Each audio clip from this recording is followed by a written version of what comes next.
আসসালামু আলাইকুম viewers, ইচ্ছেগুড়ি YouTube মল চ্যানেলে সবাইকে স্বাগতম।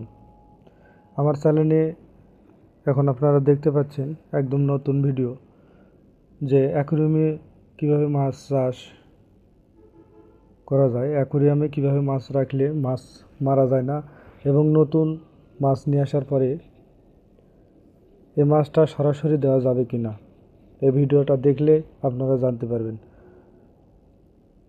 যে অ্যাকুরিয়ামে মাছ নিয়ে আসার পরে আমি কি করতেছি। ভিডিওটা সম্পূর্ণ দেখলে আপনারা বুঝতে পারবেন যে আমি কি করতেছি চলেছি। দেখতেছেন আমার মাছগুলো কত সুন্দরভাবে বেড়ে উঠতেছে এবং আজকেও কিছু নতুন মাছ নিয়ে আসলাম।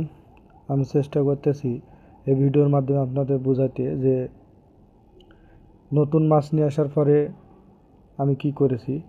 আপনারা দেখতেছেন একটি অ্যাকুরিয়ামের ভিতর কিছু পলি এবং পলিথিনের ভিতর কয়েকটা মাছও রয়েছে। আর এই মাছগুলো আজকে নতুন নিয়ে আসলাম আগের মাছের সাথে যোগ করার জন্য। যে অ্যাকুরিয়াম ছোট হলেও মাছ আরও রাখা যাবে বলছিল, সেই হিসাবে আজকে আবার নিয়ে আসলাম। সত্যি ভালো লাগতেছে এই মাছগুলো দেখে। আমি চেষ্টা করব এই মাছগুলো দীর্ঘদিন বাঁচিয়ে রাখার জন্য। আপনারাও চাইলে এভাবে অ্যাকুরিয়াম নিয়ে এসে নতুন মাছ সংযোজন করতে পারেন এবং প্রথমে পানিতে দিবেন না, আপনারা পলিগুলো কিছুক্ষণ পানিতে ভিজিয়ে রাখবেন, যাতে করে নতুন পানির সাথে অ্যাকুরিয়ামের পানির সাথে নতুন যে পানি নিয়ে আসছে এই পানির তাপমাত্রা, মাছের তাপমাত্রা খুব সহজে মিশে যায়। তাহলে কী হবে, মাছ সহজে অ্যাডজাস্ট করতে পারবে। আচ্ছা চলুন দেখা যাক আমি মাছগুলো কীভাবে অ্যাকুরিয়ামের পানিতে দিচ্ছি। এই ভিডিওতে আপনারা দেখেন, দীর্ঘক্ষণ দেখলেন, ভিজিয়ে রাখলাম, আমার আগের ভিডিওতে দেখেছিলেন। এখন এই ভিডিওতে দেখবেন এই মাছগুলো দীর্ঘক্ষণ রাখার পরে আমি এই মাছগুলো পলিগুলো খুলতেছি। এখন এই মাছগুলো আমি অ্যাকুরিয়ামের পানি সহ দিয়ে দিব। এই যে মাছ, একদম নতুন মাছ, দেখেন সত্যিই খুব সুন্দর এই মাছগুলো। আমার ভিডিওতে আগের এই মাছগুলোর সাথে আমি এই মাছগুলো আবার দিয়ে দিতেছি।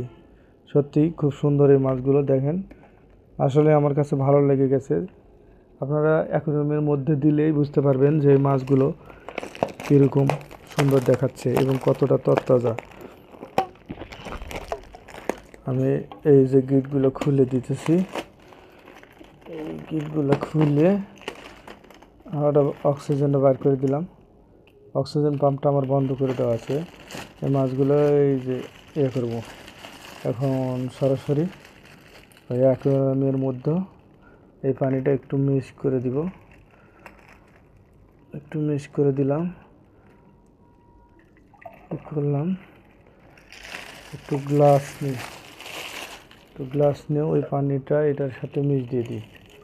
অল্প কিছু পানি এই পানির সাথে আমি মিক্স দিয়ে দিলাম। সরাসরি আমি দিব না, বলেছি আগেই যে আমি সরাসরি দিব না, যার কারণে আমি এই যে কিছু পানি যোগ করে নিলাম। দেখেন, যোগ করে নিয়ে তারপরে আবার কিছুক্ষণ রাখবো। সরাসরি দিব না আগেই বলেছি মাছগুলো, এজন্য আমি পানিটা মিক্স করে নিলাম। কিছুক্ষণ আমি রাখবো। চলুন দেওয়া যাক এই অ্যাকুরিয়ামের পানিতে।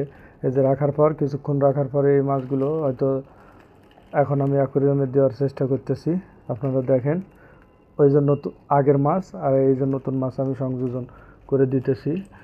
এই তো আপনারা ওইভাবে ঠিক আমার ভিডিওর মতন নতুন মাছগুলো এইভাবে যোগ করে দিবেন। সরাসরি মাছ দিবেন না, আমিও সরাসরি মাছ দিলাম না। এই যে পানিগুলো আমি সবগুলো দিলাম না। এই যে মাছগুলো এখন অ্যাকুরিয়ামের ভিতরে আমার চলে গেল। সত্যি দেখেন, যেহেতু নতুন একটা পানির থেকে এসেছে, হয়তো 1-2 দিন এটা খাবার খাবে না, তারপরে আমি খাবার দিব। যেহেতু আগের মাছগুলো আছে আমার, আগের মাছের সাথে কিছু খাবার আমি মিক্স করে দিব, যাতে আমার আগের মাছগুলো খাবারগুলো খায়। দেখেন এই মাছগুলো সত্যি খুব সুন্দরভাবে এদের সাথে মিশে গেছে, আর এখন দেখতেই এক আলাদা মনে হচ্ছে। আগের মাছগুলোর সাথে এই মাছগুলো খুব সহজে অ্যাডজাস্ট করে নিছে। দেখেন, আপনারা চাইলে এভাবে মাছ নিয়ে এসে অ্যাডজাস্ট করে দিবেন, যাতে করে মাছগুলো খুব সুন্দর এবং খুব সহজে মিশে যায়। মাছগুলো আমি কয়েকটা কই কাপ নিয়ে আসলাম, সত্যি ভালো লাগতেছে। আর এই মাছগুলো অনেক সতেজ, সুন্দর। এই মাছগুলো নিয়ে পরবর্তীতে আরও নতুন নতুন ভিডিও দেখতে পাবেন। এই মাছগুলো কতদিন বাঁচে, কী পরিমাণ বাঁচে, কী কী খাওয়াতে হবে, আমি কিভাবে খাবার দিই এই মাছগুলো। উপরে দেখতেছেন একটা গাপি মাছ, মলি মলি মাছ। আরও রয়েছে ওই যে টেট্রা, কই কাপ। সবাই ভিডিওতে বুঝতে পারলেন। সবাই ভালো থাকবেন, সুস্থ থাকবেন। ইচ্ছেঘুড়ি ইউটিউব মহল চ্যানেলে সাথে থাকবেন। আবারও দেখা হচ্ছে পরবর্তী কোনো ভিডিওতে। ততক্ষণ আপনারা সবাই ভালো থাকুন। মহান আল্লাহ তাআলা যেন আপনাদের ভালো রাখে। আবারও দেখা হচ্ছে পরবর্তী কোনো ভিডিওতে। আল্লাহ হাফেজ।